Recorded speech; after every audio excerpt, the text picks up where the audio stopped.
First of all అమ్మాయిలు బయటికి వెళ్తుంటే మీరు ఎక్కడికి వెళ్తున్నారు, ఎవరితో వెళ్తున్నారు, ఎప్పుడు తిరిగి వస్తారు, అలాంటి క్వశ్చన్స్ అన్నీ అడుగుతూ ఉంటారు పేరెంట్స్. కానీ అబ్బాయిలు బయటకు వెళ్తే మాత్రం ఓకే వెళ్ళేసి రండి, ఏ టైంకి వచ్చినా వాళ్ళకి ఏం ప్రాబ్లం ఉండదు. అండ్ నెక్స్ట్ కుకింగ్ మ్యాటర్లో, ఇంట్లో పనులన్నీ అమ్మాయిలే చేయాలి, ఎందుకంటే ఫ్యూచర్లో నువ్వు చేయాలి కాబట్టి అబ్బాయిలు చేయొద్దు, అబ్బాయిలు ఎవరో ఒకరు వచ్చి చేసి పెడుతూ ఉంటారు మీకు అని అంటూ ఉంటారు. అండ్ నెక్స్ట్ స్టడీ మ్యాటర్లో ఇది చాలా ఇంపార్టెంట్. ఫస్ట్ ఆఫ్ ఆల్ అమ్మాయిలు ఎలా ఉంటారంటే కొంచెం వాళ్ళకి ఇష్టం వచ్చిన కోర్సెస్ తీసుకోవాలి అనుకుంటూ ఉంటారు. కానీ పేరెంట్స్ ఏం చేస్తారు, సివిల్, మెకానికల్ అలాంటి కోర్సెస్ వద్దు, మీ ఫ్యూచర్లో మీరు అలాంటి కష్టాలు పడలేరు అని చెప్తూ ఉంటారు. బట్ వాళ్ళ ఇష్టానికి ఏమాత్రం వాల్యూ ఉండదు అక్కడ. అండ్ నెక్స్ట్ జాబ్ విషయంలో కూడా కొంచెం బోల్డ్గా, క్రియేటివ్గా ఉండే తీసుకుందామంటే అలా కాదు, సాఫ్ట్వేర్ అలాంటివి మీకు మీ ఫ్యూచర్ బాగుంటుంది అని చెప్తూ ఉంటారు.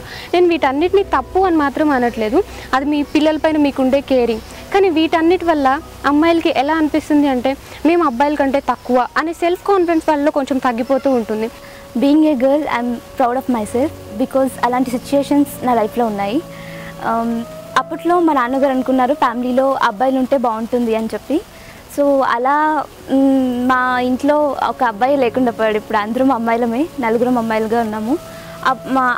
ఆ టైంలో మా నాన్నగారు చాలా లోగా ఫీల్ అయ్యారు. అంటే నలుగురు అమ్మాయిలు ఎలా పెంచాలి, ఎలా చదివించాలి, ఎలా పెళ్ళిళ్ళు చేయాలి, ఇలాంటి ఫీలింగ్ ఉండింది. తర్వాత కొంచెం ధైర్యం చేసుకొని మమ్మల్ని చదివించారు, ఇంత పెద్దవాళ్ళని చేశారు. ఇప్పుడు మేము అందరం మంచి పొజిషన్లో ఉన్నాము, అందరం వర్క్ చేస్తున్నాము, అందరికీ పెళ్ళిళ్ళు అయిపోయాయి మా సిస్టర్స్కి. సో ఇప్పుడు ఎలా ఫీల్ అవుతారంటే మా నాన్నగారు క్వైట్ ఆపోజిట్. అప్పుడు ఎంత భయపడ్డారు, ఇప్పుడు అంత కాన్ఫిడెంట్గా ఉన్నారు మా మీద. I feel proud to be a girl, but I feel ashamed of being in this society. You know, just because of this society, we can't open up. See, I have my real life incident.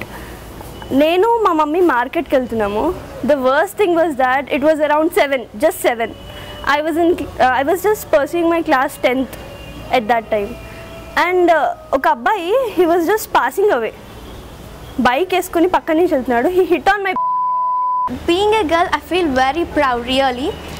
ఈ రోజుల్లో మనం పొద్దున్న నుంచి లేచినప్పటి నుంచి చూస్తూనే ఉంటాం పేపర్లలో, న్యూస్ పేపర్స్లో అండ్ న్యూస్ ఛానల్స్లో ఏంటంటే గర్ల్స్ హెరాస్మెంట్ కానీ, ఆడపిల్లలు పుట్టగానే చంపేయడం కానీ, ఇలాంటి స్టూపిడ్ థింగ్స్ జరుగుతూనే ఉంటాయి. బికాస్ ఒక అబ్బాయికి పుట్టినప్పటి నుంచి అతను చనిపోయే వరకు ఎండ్ ఆఫ్ హిస్ లైఫ్ అమ్మాయితోనే అవసరం ఉంటుంది. That might be in the form of mother, లేదా sister or girlfriend or lover or wife. ప్రతి అవసరం అమ్మాయితోనే ఉంటుంది. కానీ ఇదంతా మర్చిపోయి అతను బయటికి వెళ్ళాక సొసైటీలో చాలా స్టూపిడ్గా బిహేవ్ చేస్తున్నాడు. కమెంట్స్ చేయడం కానీ, ఇంత చేసిన ఫీమేల్ లైఫ్ని అతను అంత ఈజీగా ఎలా మర్చిపోతున్నాడో ఐ నెవర్ నో అసలు.